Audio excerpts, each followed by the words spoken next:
Buenas tardes, muchas gracias. Yo voy a hablar de los métodos de redes complejas para inferir interconectividad en yacimientos petroleros. Este trabajo se enmarca en la investigación doctoral de Margarita Mayoral, pero es un trabajo de colaboración en el que participan queridos colegas del instituto. Destaco en primer lugar a Lisette Torres, Paco Godínez y Jaime Clapp del Instituto de Investigaciones Nucleares.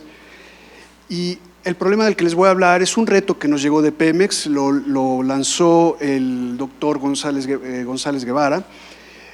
Planteó que si tenemos una serie, perdón, es que me confundo aquí, una serie de pozos en un campo petrolero, él quería saber qué sucede con algunos de ellos cuando intervienen en algún pozo específico, ocurren cosas en los otros pozos y no entendían por qué.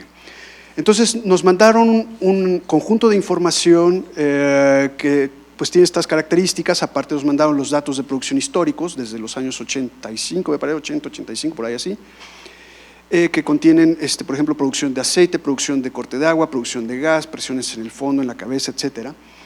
Y todo eso ya nos deja ver que hay una serie de problemas muy relevantes, son parte de ese reto, que tienen que ver con que no toda la información que uno necesita para hacer este trabajo está disponible, no toda la información está completa y no toda la información es confiable. Esto es una combinación de todos esos factores. Además de eso, las características físicas del sistema cambian con el tiempo.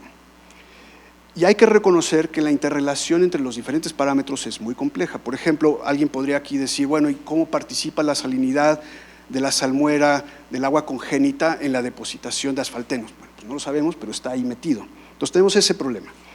Entonces, ¿cómo abordamos este asunto? Bueno, la primera línea de ataque fue hacer un modelo tipo CRM y se inspira esto en un trabajo seminal de Bruce de 1943, durante la guerra, donde había la necesidad imperante de producir mucho petróleo, aún sin saber cómo se comportaba el yacimiento. Ellos lo que tenían era una serie de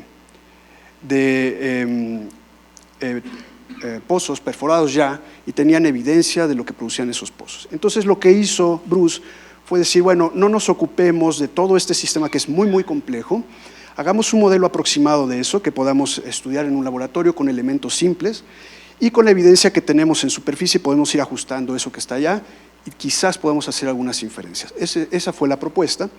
Y entonces nosotros tomamos esta idea y la tratamos de desarrollar. Y si ustedes me creen, estas son las únicas ecuaciones que les voy a mostrar, no los quiero aburrir con los detalles, pero eso está apoyado firmemente en principios físicos fundamentales. Aquí reconocerán algunos, el principio de conservación de masa y el principio de conservación de momento lineal. Y si ustedes coinciden conmigo, les puedo decir, es trivial pasar de esto y crear un modelo que en realidad es un sistema simultáneo de ecuaciones diferenciales ordinarias en el tiempo para la presión en cada nodo en función de los flujos internodales. Eso es muy rimbombante si lo dice uno así, pero lo que quiero destacar es que este es un modelo del yacimiento y guarda una relación formal muy estricta con un circuito eléctrico. Eso abre la puerta para hacer experimentos de gabinete con equipo eléctrico muy elemental. Más allá de eso, uno puede obtener una solución analítica de este sistema de ecuaciones, no muestro aquí los detalles, pero con esa solución analítica lo que pudimos hacer fue construir después una red informada o educada por ese modelo físico y lo que se obtiene es lo siguiente. Estos son los resultados y ustedes, aquí les muestro el resultado, la predicción de 4 pozos contiguos. En rojo pueden ver los datos reales medidos en campo, esto se despliega en el tiempo, son casi 10 años, y en azul pueden ustedes ver la predicción del modelo con 2 conjuntos independientes de datos. Cualquier persona diría, bueno, estos chicos ya le pegaron al clavo, ¿no? Entonces les va a sorprender si les digo que esto lo tuve que tirar a la basura. Y la razón es muy simple. Para empezar, quiero destacar que efectivamente correlaciona muy bien. Donde hay desperfectos en la información, porque está incompleta o lo que sea, evidentemente perdemos algo, hay una distancia ahí cuantitativa, pero la razón principal por la que tuvimos que desechar este modelo, ni siquiera lo vamos a publicar, es porque no nos permite contestar las preguntas centrales que queríamos contestarle a González Guevara en Pemex. La primera de ellas es que no puedo saber el efecto que causa, por ejemplo, el pozo 1, si yo tengo un evento en el pozo 1, cómo se refleja ese evento en los demás pozos. más allá de los contiguos en todos los demás pozos del yacimiento, por ejemplo, ¿no? Tampoco puedo verlo en los dos sentidos, o sea, yo no podría ver conjuntamente la influencia de los demás pozos en el pozo 1. No es fácil, a menos que tenga un marcador en tiempo muy claro que coincida perfectamente. Por ejemplo, aquí a lo mejor este podría coincidir con este, pero es muy difícil hacerlo ahí. La otra pregunta que no podemos contestar es, si yo tengo un evento en el pozo 1, ¿qué efecto tuvo eso en el tiempo, pero a lo largo de muchos años, en 10, 15, 20, 30 años? Eso no lo podemos contestar aquí. Tampoco puedo saber qué efecto tuvo el evento en el pozo 1 en un pozo remoto, por ejemplo. Eso tampoco lo podemos ver aquí. Entonces había que cambiar la estrategia y fuimos por una vía mucho más fina, sofisticada, matemáticamente es muy elegante porque combina la estadística, la probabilidad y los modelos deterministas, que tiene como origen un problema que estudió Euler en 1735, que es el problema de los 7 puentes de Königsberg. Aquí tienen un mapa de Königsberg y ahí se ven 6 de los 7 puentes, porque este es un mapa que se hizo 100 años después. Y lo que estableció Euler es que nadie puede atravesar los 7 puentes sin transitar alguno de ellos por lo menos 2 veces. Y eso demuestra el primer postulado de la teoría de grafos en matemáticas. Después, en manos de gente muy competente, muy brillantes, que incluyó desde luego a Leibniz, a Cauchy, a Lhuillier, eso derivó en una teoría matemática muy sofisticada que se conoce como topología. Más allá de eso, nota histórica al lado, en 2008 un grupo de matemáticos españoles avanzó una técnica que está causando sensación, que es el algoritmo de gráficas de visibilidad, que es esto que ven ustedes aquí. Esto no funciona muy bien. Pero la idea, a ver si puede apuntar esto, creo que no está apuntando. Bueno, entonces, la idea es que uno puede desplegar una serie de tiempo, por ejemplo, así en el tiempo, para una magnitud física medida, entonces podremos tener diferentes tiempos y el valor de la magnitud. Y la idea de los españoles es crear una gráfica abstracta de conectividad causal. Entonces, la idea es que mediante un criterio estrictamente geométrico o un criterio de convexidad de los datos, se puede establecer las conexiones, la influencia de un dato observado en el tiempo con otros datos observados. Y el paso siguiente, que es lo que lo que se desarrolló en este primer artículo, es que en realidad no tenemos solamente una serie de tiempo ordinaria, sino que tenemos un vector multidimensional de datos que vive en un hiperespacio, Rn por m, donde m es el número de datos y n es el tiempo.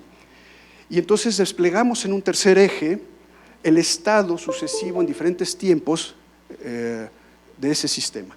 La idea es que entonces uno puede pasar de esta representación a un mapa en 2 dimensiones de la conectividad. Gracias. Por ejemplo, aquí supongo que con este, ¿no? Puede pasar una representación plana de los estados. Lo que hicimos fue, en lugar de representar este eje como tiempo, pusimos eventos específicos ahí y desplegamos el tiempo a lo largo de este otro eje, y entonces tenemos un estado, otro estado, y son capas, y esto es una representación visual de una matriz que se llama matriz de adyacencia, que establece cómo los diferentes eventos fueron conectados o desconectados en el tiempo. Entonces, ¿cómo se ve esto o a qué conduce esto? Pues conduce a lo siguiente: podemos remapear todo esto después en el conjunto de pozos y podríamos ver, por ejemplo, que un pozo de inyección, el pozo 16 de inyección, tuvo una fuerte influencia, una influencia de primer orden en el pozo 5, que a su vez tenía una influencia de primer orden, o había una interconectividad entre esos 2 pozos de primer orden, con el pozo 9 y con el pozo de inyección 14 y el pozo de producción 11, etcétera. Mientras que con pozos como por ejemplo el 1 y el 2 tenía una interconexión de segundo orden, menos importante, vamos a decir. Pasa el tiempo y el estado del sistema ahora es evoluciona, y vean que algunas de las rutas de conexión entre pozos se mantienen, se consolidan, otras se abren como esta y otras se pierden. Paso a mostrar el resultado final de esto. Aquí pueden ustedes ver en el tiempo cómo los diferentes pozos se van conectando y se van estableciendo conexiones de primero, de segundo y de tercer orden en el tiempo. Esto ya está mapeado sobre los pozos georreferenciados, es el mapeo final, y con esto prácticamente terminaría la exposición. Simplemente paso a una serie de observaciones en el momento que esto se deje. Ahí está. Entonces, quiero comentar lo siguiente. Lo primero es que mediante esta estrategia, esta técnica, Se pudo efectivamente establecer el tipo de interacción entre múltiples pozos, todos los que sean necesarios, es simultánea, va de ida y vuelta, es en las dos direcciones, es causal. También se logró establecer el grado de correlación temporal y espacial. ¿Por qué? Porque la gráfica de visibilidad conserva la estructura de los datos de la serie de tiempo, que a su vez refleja la naturaleza dinámica del sistema. Entonces, preserva toda la información relevante. Se logró además inferir la evolución temporal de las interconexiones internas a nivel del yacimiento. Quiero destacar aquí que no empleamos, o más bien empleamos única y exclusivamente datos de producción histórica. No tenemos ni la más remota idea de cómo está el yacimiento abajo, cuál es la geología del yacimiento, cuál es la geofísica del yacimiento. No sabemos si hay búbulos en las rocas, si están microfracturadas, no sabemos nada de eso, pero todo está implícitamente metido aquí en el esquema de trabajo. Tampoco se consideran las propiedades físico-químicas de los hidrocarburos. Cualquiera que haga fluidos me podría reprochar de inmediato, oye, pero ¿cómo no puedes decir ni siquiera nada sobre la viscosidad de estos fluidos? Bueno, sí está ahí participando, pero lo que estamos haciendo es viendo esto globalmente, sus efectos globales. Finalmente, lo más importante para Pemex es esto que concluyo aquí abajo. Esta estrategia abre la puerta para la optimización de la producción. Ellos necesitaban saber que si inyectan vapor en este pozo y esperaban que se activara el pozo contiguo tal, en realidad el que se va a activar es aquel otro. Y entonces con eso pueden ellos desarrollar una estrategia operativa adecuada. Y la segunda pregunta que podemos contestar hoy es, o se abre la posibilidad de recomendar estrategias de desarrollo de campo. La pregunta concreta es, me la hizo él personalmente, ¿dónde puedo perforar nuevos pozos con muy buena probabilidad de producir como esperaría que se produjera? Ese es el motivo del segundo artículo que espero que en una oportunidad futura les pueda yo explicar. Muchas gracias.